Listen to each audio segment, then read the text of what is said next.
ডানকুনিতে এক মহিলাকে কটূক্তি করাকে কেন্দ্র করে ডানকুনি টিএন মুখার্জি রোড অবরুদ্ধ হয়ে পড়ে প্রায় 4 ঘন্টা। দ্রুত খবর গিয়ে পৌঁছয় ডানকুনি থানার প্রশাসনের কাছে। তড়িঘড়ি ডানকুনি থানার প্রশাসন ঘটনাস্থলে এসে বারংবার মাইকিং করে অবরোধকারীদের অনুরোধ করেন অবরোধ তুলে নেওয়ার জন্য, কিন্তু অবরোধকারীরা তাদের দাবিতে অনড় থাকেন যে ওই মহিলাকে হেনস্থায় যিনি মূল অভিযুক্ত তাকে অবিলম্বে গ্রেপ্তার করতে হবে এবং তাকে চরম শাস্তি দিতে হবে। এই দাবিতেই অবরোধকারীরা টিএন মুখার্জি রোড অবরোধ করে অবশেষে এই অবরোধের সংবাদ গিয়ে পৌঁছে ফুরফুরা শরীফের পীরজাদা তহা সিদ্দিকীর কাছে। পাশাপাশি অবরোধ দীর্ঘক্ষণ চলতে থাকায় প্রশাসনকে সহযোগিতা করতে ডানকুনি পৌরসভার সিআইসি সহ কাউন্সিলর বৃন্দ আসরে নামে এবং অবরোধ কর্মীদের আশ্বস্ত করেন যে মূল অভিযুক্ত যতটা শীঘ্র সম্ভব ধরার চেষ্টা করবে প্রশাসনকে সহযোগিতা করার অনুরোধও করেন তারা। এরপর অবরোধকারীরা অবরোধ তুলে নেয় এবং ধীরে ধীরে যান চলাচল স্বাভাবিক হয়। এরপর ঘটনাস্থলে এসে পৌঁছন ফুরফুরা শরীফের পীরজাদা তহা সিদ্দিকী। প্রশাসনকে আন্তরিক ধন্যবাদ জ্ঞাপন করেন তিনি। Bureau report, Times of news Bangla.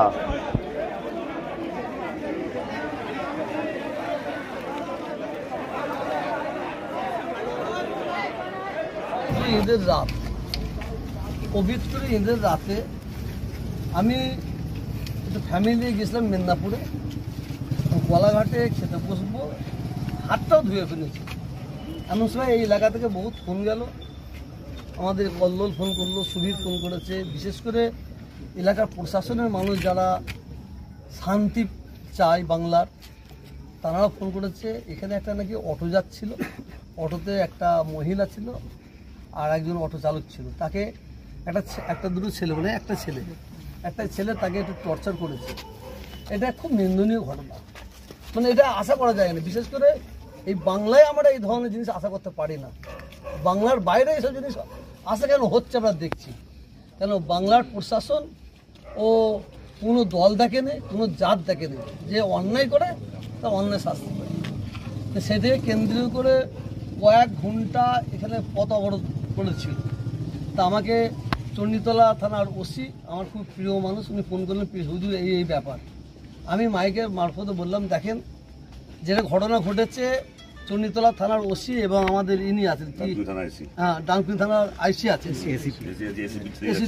ইনি আছেন, আরও সব আছেন। আমাকে কথা দিয়েছে যে এই ধরনের কাজ করেছে তাকে আমরা 2-1 দিনের মধ্যে আমরা তুলবই। তা আমাদেরকে তো প্রশাসনের মানে সাহায্য করতে হবে। কারণ এই ধরনের ঘটনায় কিছু ব্যক্তি আছে, আপনি দেখবেন একটা বাস দাঁড় করিয়েছে, কিছু মানুষ ইট নিয়ে কাঁচ টাচ ভেঙে দিয়ে তারা চলে গেল, কিন্তু আসামি হয়ে গেল সাধারণ মানুষ। তো এই ধরনের এখানে একটা চক্রান্ত চলছিল বলে আমি মনে করি। সেই আমি খাওয়া দাওয়া ছেড়ে দিয়ে এখানে এসেছি, এসে দেখলাম সেই যেটা অবরোধ করেছিল অবরোধটা উঠে গেছে। যারা তুলেছেন অবরোধ করেছিলেন, যারা তুলেছেন তাদের ধন্যবাদ জানাই। সব জিনিস ভাবিয়া করিও, কাজ করিও ভাবিও না, সবসময় মাথায় রাখতে হবে। একটা মুসলিম যদি অন্যায় করে, মুসলিম জাতিটা অন্যায় করলো না। একটা হিন্দু যদি অন্যায় করে, হিন্দু জাতিও অন্যায় করলো না। একটা শিখ যদি অন্যায় করে, শিখ জাতিটা অন্যায় করলো না। কিন্তু এখানে ঘোলা জলে মাছ ধরার জন্য হয়তো অনেকে মানে একটা প্ল্যান তৈরি করতে পারতো, আমার মনে হয় হয়তো তৈরি করতো, আর নাও করতো, কিন্তু এটা তুলে নিয়েছে, তার জন্য আমি ধন্যবাদ জানাই।